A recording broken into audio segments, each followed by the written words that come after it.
सो काली, जैसे कि आप सब जानते हैं, they are rich in mental symptom, but there is this one kali जिसके अंदर प्रोमिनेंट फिजिकल सिम्टम्स हैं और बहुत ही कम मेंटल सिम्टम्स होते हैं, and it is the most lazy kali.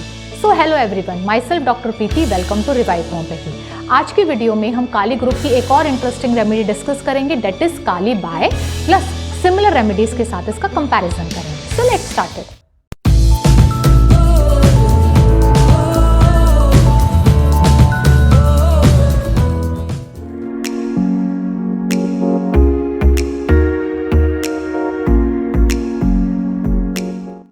So kali bichromicum, also known as potassium bichromate, ये patient chilli भी होते हैं, हॉट भी। मींस इन लोगों के जो पेन्स होते हैं पूरी बॉडी में, कहीं पर भी जो पेन्स हो रहे हैं और जो चेस्ट कंप्लेंट्स हैं वो कोल्ड में एग्रावेट हो जाते हैं और वार्म में एमुलेट हो जाते हैं। वहीं जो इसकी जीआईटी कंप्लेंट्स है लाइक डायरिया और डायसेंट्री, वो सब वार्म वेदर में एग्रावेट होते हैं। तो इसलिए these patient can be both chilly और हॉट।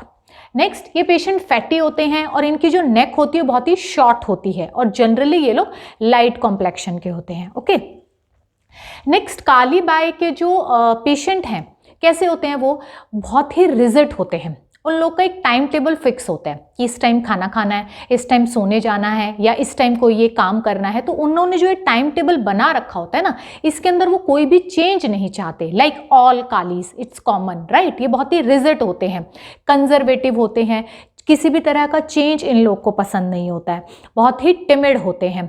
इसके अलावा जो काली बाय है, it is the laziest of all kalij. जितने भी कालीज हैं वो एनर्जेटिक होते हैं, लेकिन काली बाय जो है ये सबसे लेजी काली है। इसके अंदर इसको कोई भी फिजिकल या मेंटल वर्क करना पसंद नहीं होता है, राइट।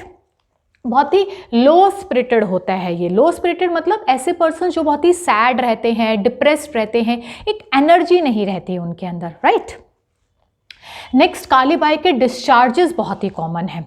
इसके जो डिस्चार्जेस होते हैं ना वो बहुत ही स्टिकी और रोपी होते हैं। मीन्स व्हाट, कि जब आप इनके जो डिस्चार्जेस है इनको आप वाइप ऑफ करोगे या साफ़ करने की कोशिश करोगे तो बहुत डिफ़िकल्ट से, मतलब बहुत डिफ़िकल्टी होगी उसको साफ़ करने में। प्लस जब आप उसको वाइप ऑफ करोगे तो वो थ्रेड की तरह खिंचते चले जाएंगे, ठीक है, साफ़ नहीं होंगे, एक मतलब धागे की तरह वो खिंचते ही चले जाएंगे। और जो उनका कलर होता है वो बहुत ही कैरेक्टरिस्टिक होता है, ब्राइट येलो डिस्चार्जेस होते हैं सारे म्यूकस मेम्ब्रेन से, whether from nose, from ear, from throat, कहीं से भी जो डिस्चार्जेस आ रहे हैं, अगर वो रोपी डिस्चार्जेस मिल रहे हैं और उनका जो कलर है वो ब्राइट कलर है, थिंक ऑफ काली बाय। अब यहाँ पर जो है हम इसको हाइड्रेस्टिस से कंपेयर करेंगे, क्योंकि हाइड्रेस्टिस के जो डिस्चार्जेस हैं they are also sticky and ropy. तो डिफरेंस क्या है, काली बाय का जो पेशेंट होता है मैंने बताया वो फैटी होता है, वही हाइड्रेस्टिस का जो पेशेंट होता है वो इमेशिएटेड होता है।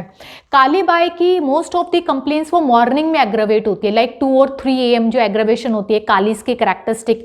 हाइड्रेस्टिस के अंदर नाइट एग्रावेशन होती है। इसके अलावा हाइड्रेस्टिस के अंदर एक बहुत ही इंटरेस्टिंग और जो पेक्यूलियर इसका सिम्टम है वो ये होता है कि इसको स्टमक में बहुत ही वीक एम्प्टी फीलिंग होती है। जैसे जब भूख लगती है ना तो हम बोलते हैं यार मतलब स्टमक में ऐसा लग रहा है कि चूहे कूद रहे हैं, तो इस तरह की इसकी स्टमक में फेंट फीलिंग होती है। लेकिन उसके बावजूद इसको फूड की डिसलाइक होती है, खाना पसंद नहीं है इसको, ठीक है, इसी वजह से इसको इमेसिएशन होता है। तो this is characteristic of Hydrastis. Okay, इसके अलावा डिस्चार्जेस की बात करें तो इसके शाइनिंग डिस्चार्जेस होते हैं, मतलब एक चमक होगी इसके डिस्चार्जेस में, ब्राइट येलो डिस्चार्जेस होंगे। ओके, लाइक ये पेशेंट जब वॉमिटिंग करते हैं तो इसकी जो वॉमिटिंग होगी ना वो भी बहुत स्लाइमी होगी, ब्राइट येलो होगी, डिफिकल्ट टू वॉश ऑफ होगी।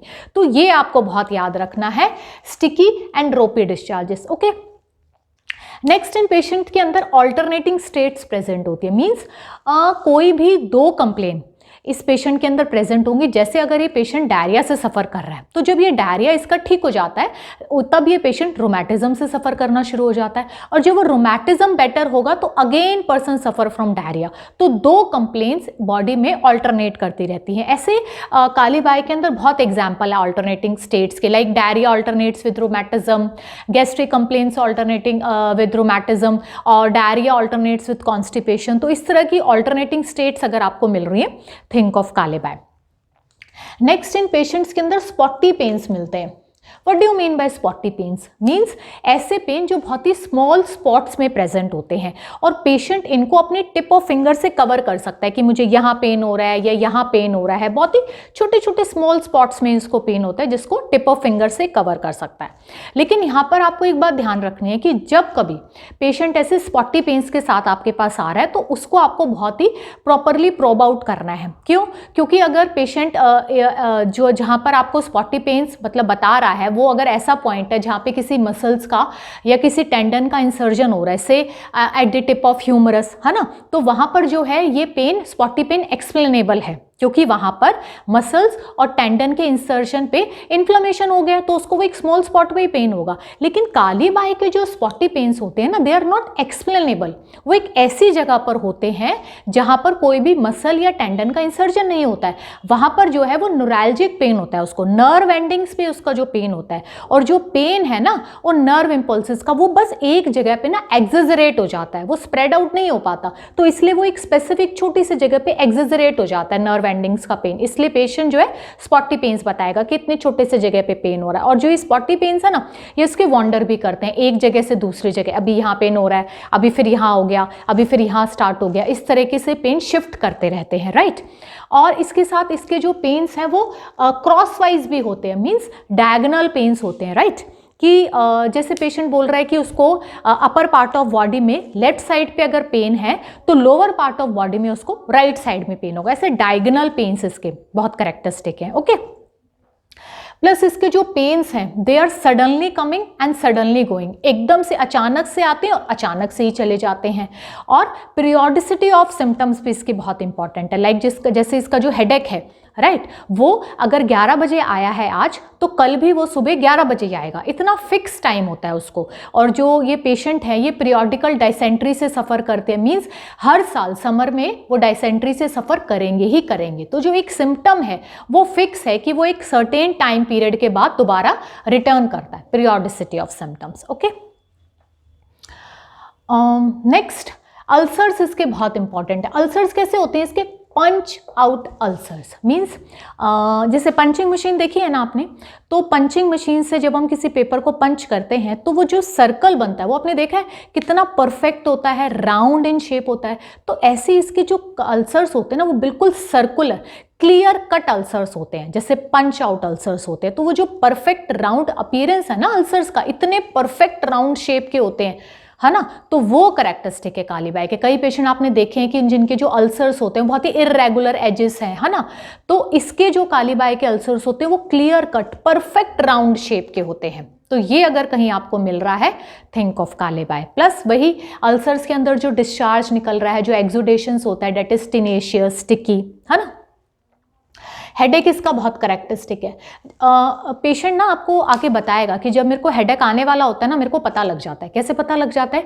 कि हेडेक आने से पहले ना मेरे को कम दिखना शुरू हो जाता है, मतलब एक तरह की उसको ब्लाइंडनेस हो जाती है, बहुत ही कम दिखता है। और जैसे ही फिर उसका धीरे धीरे हेडेक बढ़ना शुरू होता है और हेडेक अब एक मतलब पीक पे हो जाता है, तब उसकी जो आईसाइट है वो रिटर्न हो जाती है। तो इस तरीके से हमेशा जो है इसको dim vision preceded by headache होता है, ओके। प्लस जो हेडेक है उसकी जो लोकेशन है वो स्पेसिफिक होती है ओवर आईब्रोज, आईब्रोज के ऊपर उसको हेडेक होता है। और कई बार पेशेंट एक स्मॉल स्पॉट में भी हेडेक बताते हैं कि मेरे को बस इस पॉइंट पे हेडेक हो रहा है या इस पॉइंट पे हेडेक होता है। प्लस हेडेक इस सर्टेन आर पे रिटर्न भी करता है। पेशेंट बोलते हैं मुझे पता है, मेरे को डेली शाम को 5 बजे ही हेडेक होता है, डेली आता है मेरे को, है ना, इस तरीके से। प्लस ऑब्जेक्ट्स अपीयर येलो, ये भी इसका काली बाई का बहुत करेक्टरिस्टिक सिम्टम है। कोई भी ऑब्जेक्ट है वो किसी भी कलर का है तो पेशेंट बोलते हैं कि मेरे को सारे ऑब्जेक्ट्स येलो ही दिखते हैं, है ना। तो शुरू में तो वो इस चीज़ को नोटिस नहीं करेगा, लेकिन बाद में बोलेगा कि जब मैं अपने फैमिली मेंबर से या किसी से मैंने इस बात को क्रॉस वेरीफाई कराया, यार मेरे को ये भी येलो दिख रहा है, मेरे को ये भी येलो दिख रहा है, तो उन्होंने बताया नहीं ये तो रेड है, ये तो वाइट है, लेकिन पेशेंट बोलता है मेरे को तो सारे ही येलो दिख रहे हैं, है ना। तो ये नोट करने वाला पॉइंट है। Next again there is feeling of hair on tongue. इन पेशेंट को ना हमेशा कॉन्स्टेंटली एक फीलिंग रहती है कि टंग के ऊपर ना कोई हेयर है इनके, है ना, और वो अगर ये पानी भी पी लें या कुछ खा भी ले तो वो जो फीलिंग है वो कभी नहीं जाती, फीलिंग हमेशा रहती है, जिससे ना वो बहुत इरिटेट रहता है हमेशा कि एक हेयर जैसी फीलिंग रहती है उसको टंग पे। प्लस इसके अलावा जब वो टंग, आप पेशेंट को बोलोगे ना टंग दिखाओ बाहर, तो जब भी वो पेशेंट टंग बाहर निकालता है ना तो रूट ऑफ टंग पे भी उसको पेन होता है जब जब वो टंग को बाहर निकालेगा। हाँ, ये इंपॉर्टेंट है। नेक्स्ट, पेशेंट्स में एक और कैरेक्टरिस्टिक सिम्टम है pulsations felt in all arteries. Patient आपको बोलेगा कि मेरे को अपनी जो हैंड है यहाँ पर भी मेरे को अपनी आर्टरीज की पल्सेशन फील हो रही है, मेरे को लेग्स पे भी फील हो रही है, मेरे को इवन जहाँ जहाँ मतलब मेरी आर्टरीज जा रही है ना, I feel pulsation in all my arteries, है ना। Next, cough cause by eating.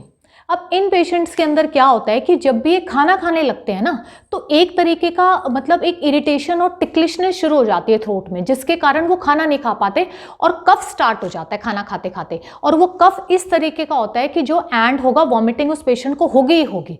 तो जब जब वो खाना खाने बैठता है एक ऐसी इरिटेशन या टिकलिशनेस स्टार्ट होगी थ्रोट में, जिससे पहले कफ स्टार्ट होगा एंड फिर वॉमिटिंग स्टार्ट होगी, जिससे पेशेंट खाना ही नहीं खा पाते हैं और धीरे धीरे इमेशिएट होना शुरू हो जाता है। तो इस तरीके का कफ किसी भी मेडिसिन से ठीक नहीं होता, ट्राई कालीबाय। ओके, इसके अलावा थ्रोट कंप्लेंट्स के अंदर भी कालीबाय बहुत इंडिकेटेड है। कब? जब आप पेशेंट का गला चेक करेंगे तो जो यूवल्वा है आप देखेंगे वो बहुत ही ज्यादा स्वलन हो गया है, इट स्वेल्स लाइक ब्लैडर, है ना, इतना ज्यादा स्वेल हो चुका है, लेकिन रेडनेस नहीं होती उसकी, लेकिन स्वेलिंग बहुत ज्यादा होती है। तो जब आप भी गला चेक करेंगे पेशेंट का तो आप ये देखेंगे कि यूवल्वा जो है उसका बहुत ज्यादा स्वेल हो गया है। ओके, फीवर के लिए कालीबाय कब इंडिकेटेड है? When there is hot flushes, then it is followed by sticky sweat, बहुत ही चिपचिपा स्वेट रहेगा, देन फॉलोड बाय चिल।